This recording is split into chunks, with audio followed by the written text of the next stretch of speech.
स्वागत करते हैं आपके अपने यूट्यूब चैनल स्टडी क्रैप पे। इस वीडियो में ज्ञान बिंदु जीएस एकेडमी का general studies special test series number 15 को कंप्लीट करने वाले हैं। वीडियो अगर पसंद आता है तो लाइक करिएगा, कमेंट करिएगा और इसे शेयर भी किया करिएगा। फिलहाल फर्स्ट नंबर क्वेश्चन हम लोग देखने वाले हैं। फर्स्ट नंबर क्वेश्चन है, स्वामी विवेकानंद के संबंध में निम्नलिखित कथनों में से कौन सा कथन सही नहीं है।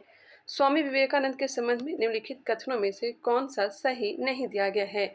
गौर करेंगे ऑप्शन पे। उनके गुरु रामकृष्ण ने उन्हें विवेकानंद नाम दिया, बिल्कुल गलत है। उनके गुरु रामकृष्ण ने उन्हें विवेकानंद नाम नहीं दिया था, यह खेतड़ी के नरेश अजीत सिंह ने नाम दिया था। राइट आंसर हो जाएंगे ऑप्शन नंबर ए। बाकी सभी को देख लेते हैं। उन्होंने वेदांत और योग के भारतीय दर्शन से विश्व को परिचित करवाया। जी बिल्कुल। उन्होंने वर्ष 1897 में रामकृष्ण मिशन की स्थापना की। जी हाँ। वर्ष 1887 में उन्होंने बेलूर मठ की स्थापना की, यह भी सही दिया गया है। 1893 में शिकागो धर्म सम्मेलन में इन्होंने भाग लिया था। इनके गुरु का नाम है रामकृष्ण परमहंस और इनकी मृत्यु रामकृष्ण परमहंस की मृत्यु 1886 में हो गई थी। इसका राइट आंसर निकला ऑप्शन नंबर ए। किसने दिया था विवेकानंद नाम? तो खेतड़ी नरेश अजीत सिंह ने। क्वेश्चन नंबर 2, सेना के सबसे महत्वपूर्ण छावनियों में से एक जोशीमठ का भारतीय सशस्त्र बलों के लिए अत्यधिक सामरिक महत्व रखता है, एक किस राज्य में स्थित है? जोशीमठ यह है कहाँ? तो उत्तराखंड में। राइट आंसर हो जाएगा ऑप्शन नंबर सी। जोशीमठ जो है उत्तराखंड के चमोली जिले में है, चमोली जिले में। नेक्स्ट क्वेश्चन, भारतीय कृषि अनुसंधान परिषद की स्थापना कब हुई थी? भारतीय कृषि अनुसंधान परिषद की स्थापना ICAR की स्थापना 1929 में की गई थी। Right answer option number C. निम्नलिखित में से कौन ब्रिटिश शासन के दौरान वर्ष 1825 में बॉम्बे प्रेसिडेंसी में रैयतवाड़ी बंदोबस्त को प्रारंभ किया था? 1825 ईस्वी में बॉम्बे प्रेसिडेंसी में रैयतवाड़ी बंदोबस्त को प्रारंभ किया था। तो राइट आंसर हो जाएगा एल्फिस्टन। ऑप्शन नंबर डी, यही मुंबई का गवर्नर उस समय था। राइट आंसर निकला option number D. Next question देख लेते हैं। निम्न में से कौन राष्ट्रीय विकास परिषद का गठन करता है? राष्ट्रीय विकास परिषद का गठन कौन करता है? प्रधानमंत्री, लोकसभा के अध्यक्ष, केंद्रीय मंत्रिमंडल के सदस्य, राज्यों के मुख्यमंत्री। इसका राइट आंसर क्या हो जाएगा बताएंगे? प्रधानमंत्री, केंद्रीय मंत्रिमंडल के सदस्य और राज्यों के मुख्यमंत्री। 1, 3 और 4 बिल्कुल राइट आंसर है। 1, 3 और 4 option number B. Next question, वर्ष 1946 में गठित अंतरिम सरकार में निम्नलिखित में से कौन कानून मंत्री थे? वर्ष 1946 में गठित अंतरिम सरकार में निम्नलिखित में से कौन कानून मंत्री थे, विधि मंत्री थे? तो राइट आंसर हो जाएगा Joginder Nath Mandal. Option number D. वही स्वतंत्र भारत के प्रथम विधि मंत्री या फिर कानून मंत्री कौन बने? तो डॉक्टर भीमराव अंबेडकर। यहाँ पे पूछा जा रहा था अंतरिम सरकार में, तो राइट आंसर निकला option number D. Next question, निम्नलिखित में से किस अफ्रीकी देश से हिंद महासागर की तटरेखा नहीं लगती है? निम्नलिखित में से किस अफ्रीकी देश से हिंद महासागर की तटरेखा नहीं लगती है? अगर मैप देखेंगे तो सोमालिया, केन्या यह सब का हिंद महासागर से तटरेखा लगती है, जबकि इथोपिया का नहीं लगता है। राइट आंसर हो जाएंगे ऑप्शन नंबर ए। निम्नलिखित में से किस अफ्रीकी देश से हिंद महासागर की तटरेखा नहीं लगती है? तो राइट आंसर होगा इथोपिया। ऑप्शन नंबर ए। नेक्स्ट क्वेश्चन है, हालांकि इसका जो राइट आंसर दिया गया है सोमालिया दिया गया है, जो कि गलत है। सोमालिया नहीं होगा, इथोपिया ही होगा। नेक्स्ट क्वेश्चन पे आते हैं। किसी मोमबत्ती के ज्वाला के पूर्ण दहन के बाद क्षेत्र का रंग कैसा होता है? किसी मोमबत्ती के ज्वाला के पूर्ण दहन के बाद क्षेत्र का रंग कैसा होता है? तो राइट आंसर हो जाएगा नीला। कौन सा एंजाइम सुक्रोज को ग्लूकोज और फ्रुक्टोज में परिवर्तित करता है? सुक्रोज को ग्लूकोज और फ्रुक्टोज में परिवर्तित करता है। ऑप्शन पे गौर करिएगा। इसका जो राइट आंसर हो जाएगा invertase. Option number B, option number A, माफ करिएगा ए, इन्वर्टेज। कौन सा एंजाइम सुक्रोज को ग्लूकोज और फ्रुक्टोज में परिवर्तित करता है? तो इन्वर्टेज हो जाएगा। नेक्स्ट क्वेश्चन है, उस बौद्ध ग्रंथ का नाम बताइए जिसमें भिक्षुओं के लिए नियमों का उल्लेख है। उस बौद्ध ग्रंथ का नाम बताइए जिसमें भिक्षुओं के लिए नियमों का उल्लेख है। तो पता चल गया होगा विनय पिटक। राइट आंसर हो जाएंगे ऑप्शन नंबर सी, विनय पिटक। विनय पिटक रचना किसने की थी? मोगली पुतिस ने। सूत पिटक रचना, एक मिनट, सूत पीटक की रचना आनंद ने की थी। विनय पीटक की रचना उपाली ने की थी। और अभिधाम पीटक की रचना तृतीय बौद्ध संगीति के समय हुआ था और इसकी रचना की थी मोगली पुतिश ने। एक बार फिर से सुनिएगा, सूत पीटक की रचना आनंद ने, विनय पीटक की रचना उपाली ने और अभिधाम पीटक की रचना किसने की है? मोगली पुतिश ने। राइट आंसर होगा ऑप्शन नंबर सी। निम्नलिखित में से कौन भारतीय राष्ट्रीय कांग्रेस का अध्यक्ष कभी नहीं रहे? कांग्रेस से तो जुड़े हमेशा रहे लेकिन कभी भी अध्यक्षता नहीं किया, तो राइट आंसर हो जाएगा बाल गंगाधर तिलक ने। Option number C. इन्होंने 1916 लखनऊ अधिवेशन में भाग लिया था और इन्होंने मुस्लिम लीग और कांग्रेस में मध्यस्थता का काम भी इन्होंने किया था। और ये कौन थी? Annie Besant. नेक्स्ट क्वेश्चन पे आते हैं। गोपाल कृष्ण गोखले, इन्होंने 1905 में अध्यक्षता किया था। अरब यात्री सुलेमान ने किस प्रतिहार राजा के शासनकाल में भारत की यात्रा की? अरब यात्री सुलेमान ने किस प्रतिहार राजा के शासनकाल में भारत की यात्रा की? तो राइट आंसर हो जाएगा मिहिर भोज या फिर भोज प्रथम। राइट आंसर ऑप्शन नंबर ए। नेक्स्ट है, भारतीय संविधान के अनुच्छेद 240 के अंतर्गत कुछ संघ राज्य क्षेत्रों के लिए विनियम बनाने की राष्ट्रपति की शक्ति के संदर्भ में इनमें से कौन सही सुमेलित नहीं है? बताएंगे, ऑप्शन को देख लीजिए फिलहाल आप लोग।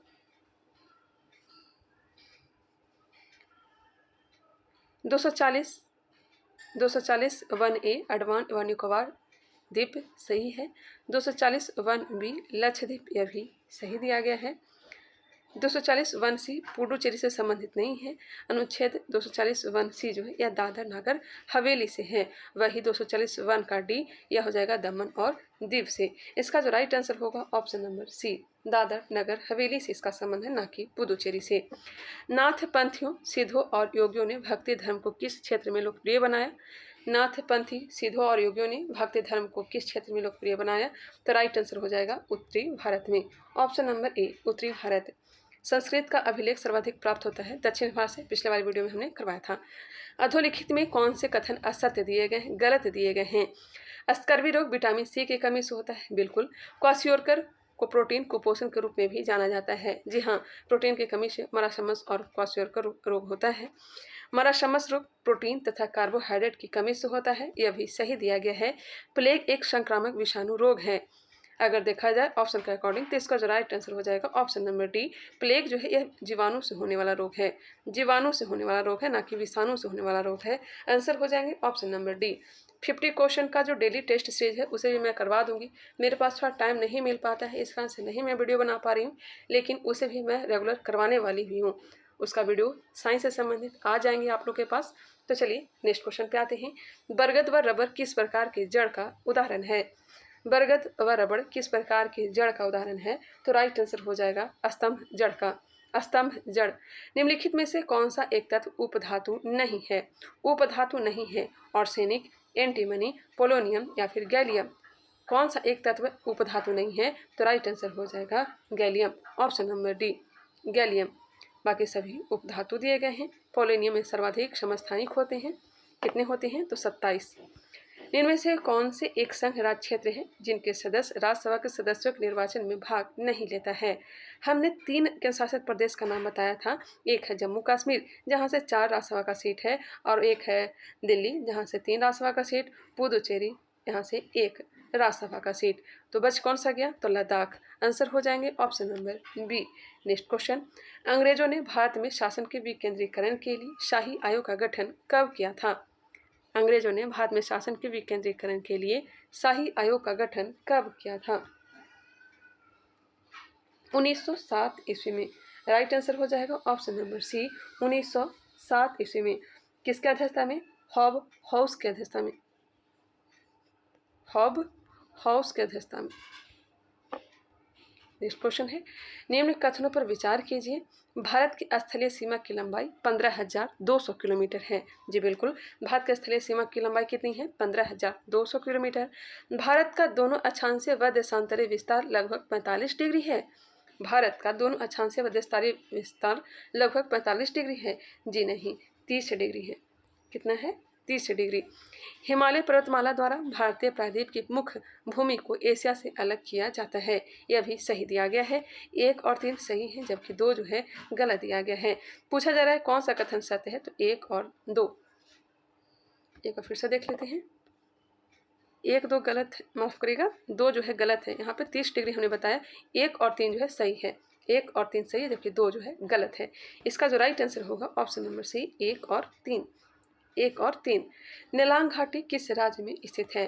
नेलांग घाटी जम्मू कश्मीर, सिक्किम, लद्दाख या फिर उत्तराखंड। नेलांग घाटी कहाँ है? तो यह है उत्तराखंड में। नेलांग घाटी कहाँ है? तो हो जाएगा उत्तराखंड। माना दर्रा कहाँ है? तो उत्तराखंड। नीति दर्रा कहाँ है? तो उत्तराखंड। लिपुलेख दर्रा उत्तराखंड। नेक्स्ट क्वेश्चन है, हॉर्न ऑफ अफ्रीका में कौन सा देश शामिल नहीं है? हॉर्न ऑफ अफ्रीका में कौन सा देश शामिल नहीं है? सोमालिया, इथोपिया, जिबूती और इरिट्रिया। सोमालिया, इथोपिया, इरिट्रिया और जिबूती इसमें शामिल है, जबकि जॉर्डन शामिल नहीं है। यह सब अफ्रीका के देश हैं। मैं ही राज हूँ और मेरे शब्द ही कानून है, यह कथन किसका है? मैं ही राज हूँ और मेरे शब्द ही कानून है, यह कथन है लुई 14वां का। राइट आंसर हो जाएगा ऑप्शन नंबर ए लुई 14वां। लेनिन ने अप्रैल थीसिस द्वारा जो मांगे रखी थी इनमें से कौन सा एक शामिल नहीं था? लेनिन ने अप्रैल थीसिस द्वारा जो मांगे रखी थी इनमें से कौन सा एक शामिल नहीं था? तो बैंकों का राष्ट्रीयकरण की मांग की थी, युद्ध को समाप्त किया जाए, किसानों को जमीन हस्तांतरण किया जाए, जबकि सभी को वोट का अधिकार मिले, इन्होंने मांग नहीं रखी थी। राइट आंसर हो जाएगा ऑप्शन नंबर डी। अमेरिका में ब्रिटिश औपनिवेशिक साम्राज्य की नींव किसके शासनकाल में डाली गई थी? अमेरिका में ब्रिटिश औपनिवेशिक साम्राज्य की नींव किसके शासनकाल में डाली गई थी? जेम्स प्रथम के द्वारा। राइट आंसर हो जाएगा जेम्स प्रथम। निम्नलिखित में से कौन संगीत वाद्य यंत्र सुरबहार से संबंधित है? सुरबहार से संबंधित कौन है? तो Annapurna Devi.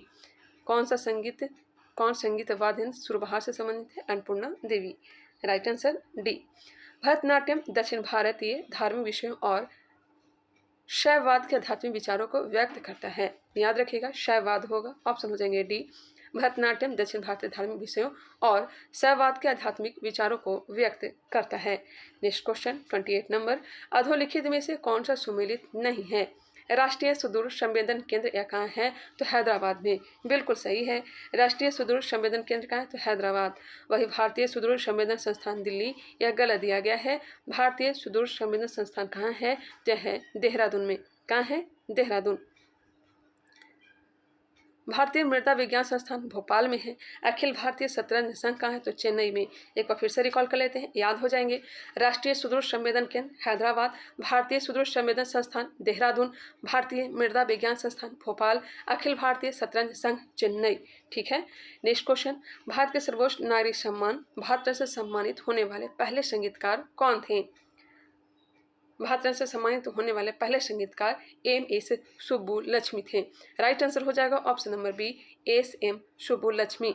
Right answer option number B. आप लोग कमेंट करके बताइएगा लता मंगेशकर जी को भारत रत्न कब दिया गया था।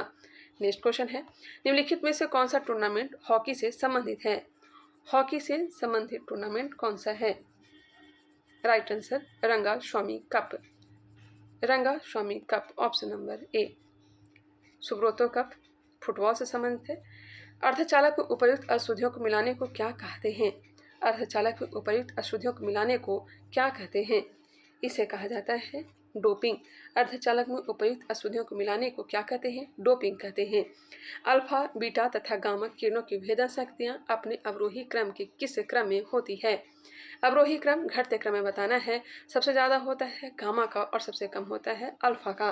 तो इसका जो राइट आंसर हो जाएगा गामा, बीटा फिर अल्फा। राइट आंसर हो जाएंगे option number B gamma, beta फिर अल्फा। अवरोही क्रम हमने बताया। नेक्स्ट है, चुंबक रक्षक किसके टुकड़े होते हैं?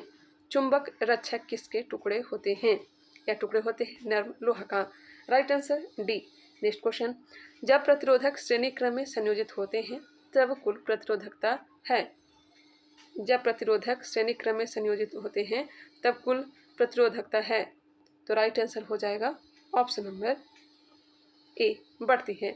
जब प्रतिरोधक श्रेणी क्रम में संयोजित होते हैं तब कुल प्रतिरोधकता बढ़ती है। निम्नलिखित में से कौन अपवर्तन के कारण होते हैं? अपवर्तन के कारण जल में आंशिक रूप से डूबी पेंसिल का मुड़ा हुआ प्रतीत होना, यह अपवर्तन के कारण ही होता है। सूर्योदय से पूर्व सूर्य का दिखाई देना, यह भी अपवर्तन के कारण होता है। सिक्के थोड़ा सा ऊपर उठा हुआ दिखाई देना, पानी में डूबे हुए सिक्के थोड़ा ऊपर दिखाई देना, यह भी अपवर्तन के कारण। आकाश का नीला रंग यह प्रकीर्णन के कारण होता है, ना कि अपवर्तन के कारण होता है। राइट आंसर हो जाएंगे 1 और 2 जो है सही है, जबकि 3 जो है गलत है। क्वेश्चन क्या पूछ रहा है? कौन सा अपवर्तन कारण होते हैं? तो 1 और 2, 1 और 2 राइट आंसर हो जाएंगे ऑप्शन नंबर ए। नेक्स्ट क्वेश्चन है, जलीय घोल में निम्नलिखित में से कौन सा सबसे अधिक प्रबल क्षारक है? गौर करिएगा ऑप्शन पे, जलीय घोल में निम्नलिखित में से कौन सा सबसे अधिक प्रबल क्षारक है? राइट आंसर हो जाएगा डाई एथिलेमाइन।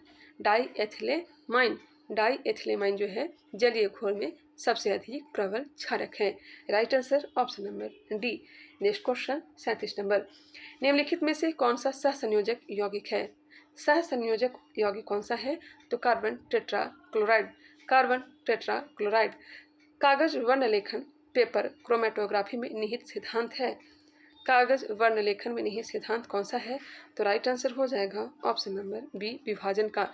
ऑप्शन नंबर बी, विभाजन ही बताया गया है। किसी तत्व के परमाणु भार से संबंधित निम्नलिखित कथनों में से कौन सा एक कथन सर्वाधिक उपयुक्त है? सर्वाधिक उपयुक्त है। सभी ऑप्शन को देख लीजिए। इसका जो राइट आंसर बताया गया है, द्रव्यमान संख्या के विपरीत एक तत्व का परमाणु भार एक भिन्न हो सकता है। द्रव्यमान संख्या के विपरीत एक तत्व का परमाणु भार एक भिन्न हो सकता है। राइट आंसर हो जाएंगे ऑप्शन नंबर बी। अफीम का वानस्पतिक नाम क्या है? अफीम का वानस्पतिक नाम पेपेवर सोमनीफेरम है। ये तो मुझे याद भी था और राइट आंसर भी है, पेपेवर सोमनीफेरम अफीम का वानस्पतिक नाम। सुअर द्वारा निम्नलिखित में से कौन सी बीमारी फैलती है? सुअर के द्वारा स्वाइन फ्लू फैलता है। Swine flu. इनमें से यूरोप का कौन सा क्षेत्र सिट्रस फल का महत्वपूर्ण वितरक है? सिट्रस फल का महत्वपूर्ण वितरक है।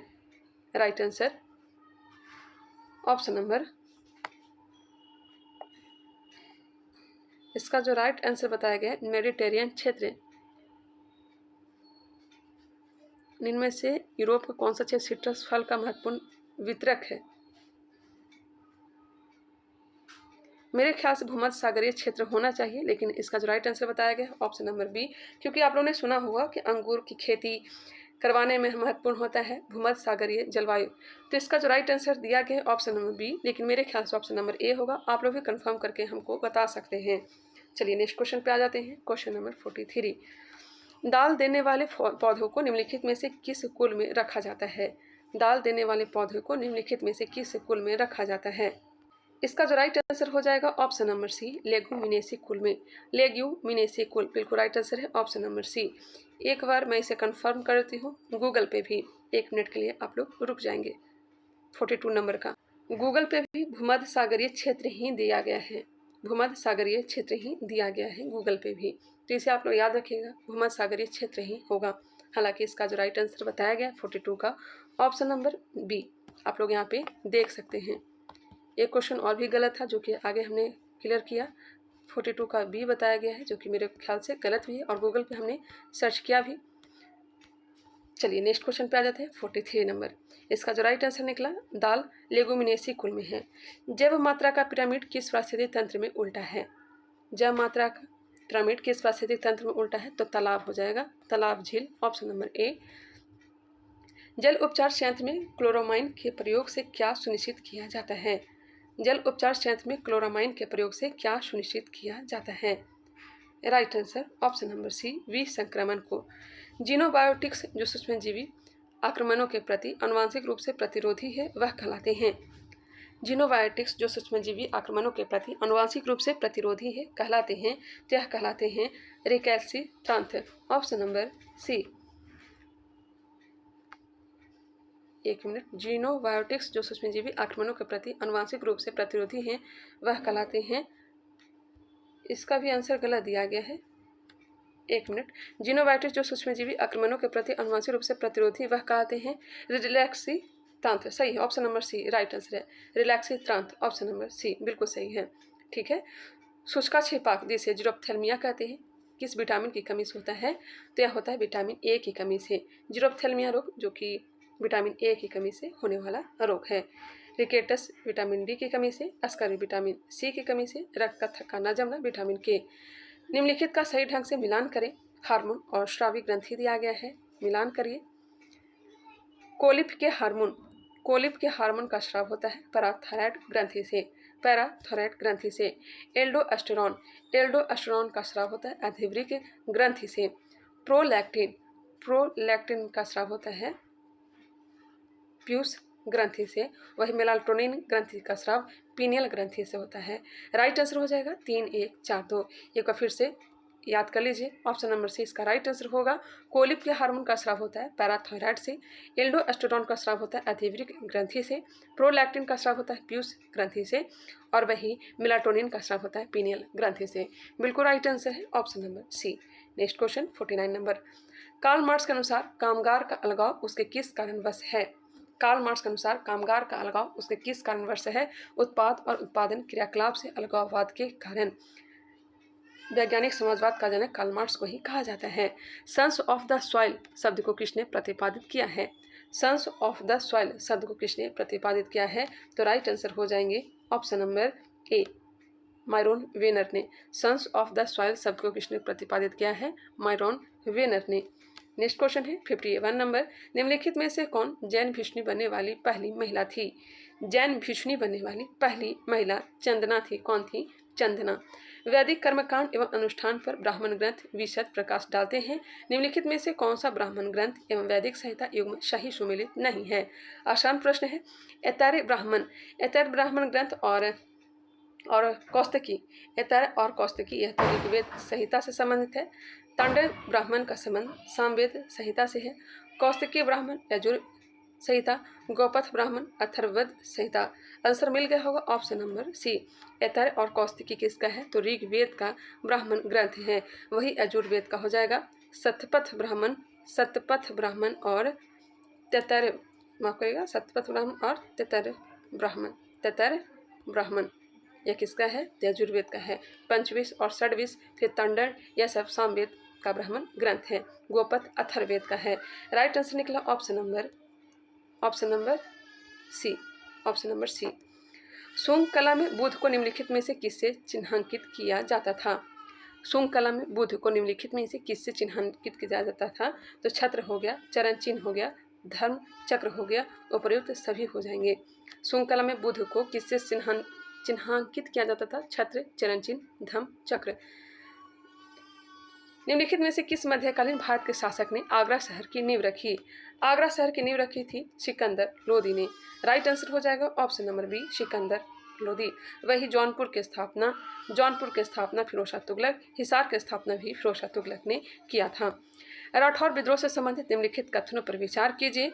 कौन से कथन हैं जो सही दिए गए हैं? गौर करिएगा ऑप्शन पे। कौन से कथन सही दिए गए हैं? औरंगजेब ने इंद्र सिंह को मारवाड़ का शासक बना दिया, सही ये दिया गया है। रानी हांडी को विद्रोह में राठौड़ों एवं मेवाड़ के राणा जयसिंह ने समर्थन दिया था, यह भी सही दिया गया है। 2 और 4 सही दिए गए, जबकि 1 और 3 गलत दिए गए। इसे आप लोग देख लीजिएगा, ये मुझे हार्ड ही लगा था। इसका जो राइट आंसर निकला option number D. Gandhi ji के नेतृत्व में गुजरात सभा ने मुख्य भूमिका निभाई। गांधी जी के नेतृत्व में गुजरात सभा ने मुख्य भूमिका निभाई, तो राइट आंसर हो जाएंगे ऑप्शन नंबर बी, खेड़ा के किसान आंदोलन में। गांधी जी के नेतृत्व में गुजरात सभा मुख्य भूमिका निभाई खेड़ा के किसान आंदोलन में।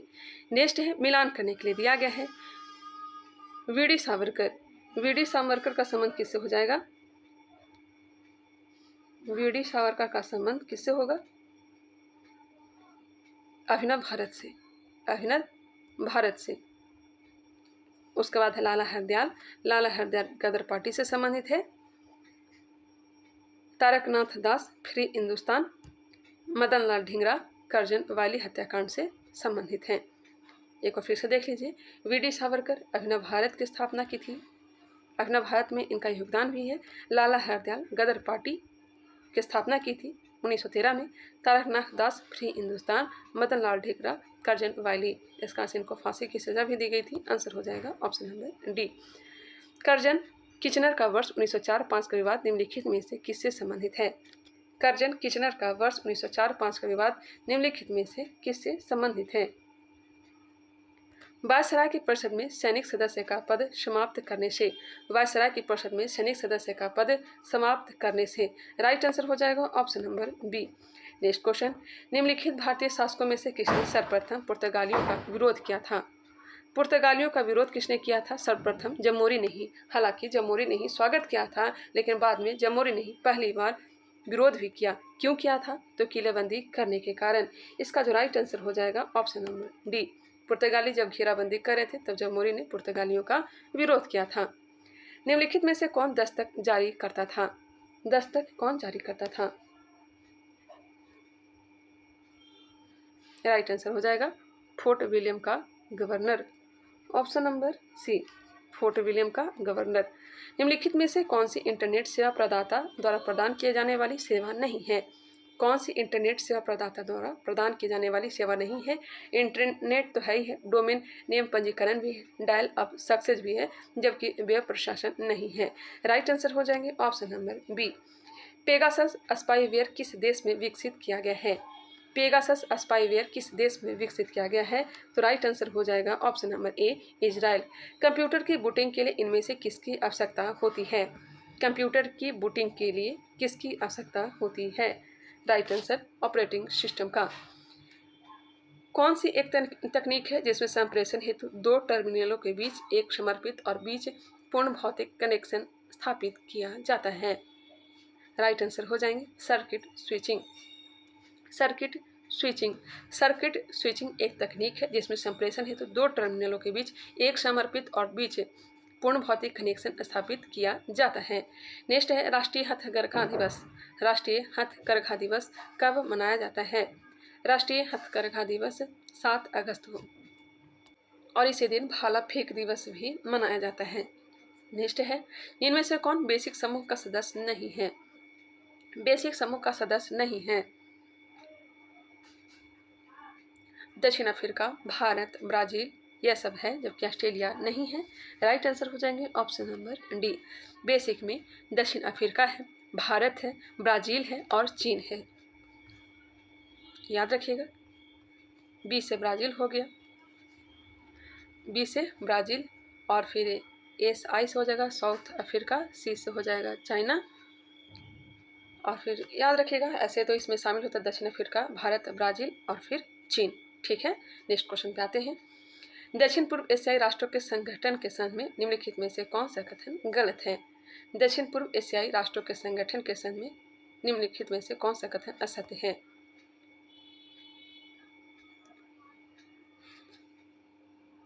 इसकी शुरुआत 3 मूल सदस्य देशों से हुई थी।